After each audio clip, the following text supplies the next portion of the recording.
అక్కినేని అబ్బాయిలకి ఇప్పుడు కాలం బాగానే కలిసొస్తుందా? ఏం సినిమాలు చేస్తారా అంటూ వచ్చే ట్రోల్స్కి తమ క్రేజీ లైనప్లతో చెక్ పెట్టేస్తున్నారా? అసలు ఈ స్టార్ కిడ్స్ ప్రస్తుతం చేసే సినిమాల సంగతులేంటి?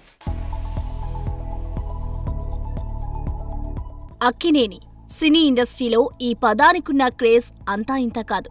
నాగేశ్వరరావు వారసుడిగా అడుగుపెట్టిన నాగ్ టాప్ స్టార్స్ లో ఒకటిగా నిలవగా, నాగ్ వారసులైన చైతు, అఖిల్లు మాత్రం హిట్ కోసం ఏళ్లుగా ఎదురు చూడాల్సిన పరిస్థితి. ఉన్నంతలో చైతు కెరీర్ ని అడపాదడపా హిట్స్ పలకరించాయి. కానీ అఖిల్ పరిస్థితి మరీ ఘోరం. మొదటి సినిమా అఖిల్ తోనే డిజాస్టర్ చూసిన ఈ స్టార్ కిడ్ ఇది నా సాలిడ్ బ్లాక్ బస్టర్ అని చెప్పుకోలేని పరిస్థితి. అయితే ప్రస్తుతం ఈ అన్నదమ్ముల ఫేట్ మారినట్టే కనిపిస్తోంది. ఎన్నాళ్లగానో ఎదురు చూస్తున్న సాలిడ్ హిట్ తండేల్తో దక్కించుకున్నాడు చైతు.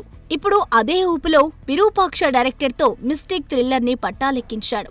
ఇక తాజాగా కొత్త దర్శకుడైన కిషోర్ ఓ వెరైటీ కథతో చైతూను మెప్పించాడని, కమర్షియల్ టచ్ ఉంటూనే కొత్తగా ఉండే ఈ సినిమా చైతూకి మరో సాలిడ్ హిట్ అని ఫిక్స్ అయిపోతున్నారు అక్కినేని ఫ్యాన్స్. ఇక ఈ క్రమంలోనే వచ్చే ఏప్రిల్ 8న అఖిల్ బర్త్డే రానున్న సందర్భంగా అక్కినేని ఫ్యాన్స్ కి ఓ సాలిడ్ అప్డేట్ ఇచ్చేందుకు సిద్ధమవుతున్నాడట యంగ్ హీరో అఖిల్.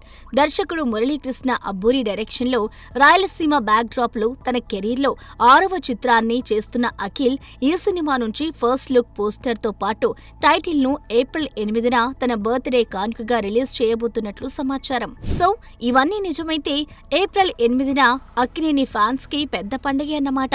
చూడాలి మరి ఎన్నాళ్ళో వేచినా అన్నట్టుగా ఇప్పటికీ సరైన ట్రాక్ లో పడ్డా ఈ అన్నదమ్ముల అభిమానులకి ఏ రేంజ్ సక్సెస్ అందిస్తారో. For more videos like this, subscribe Big TV channel.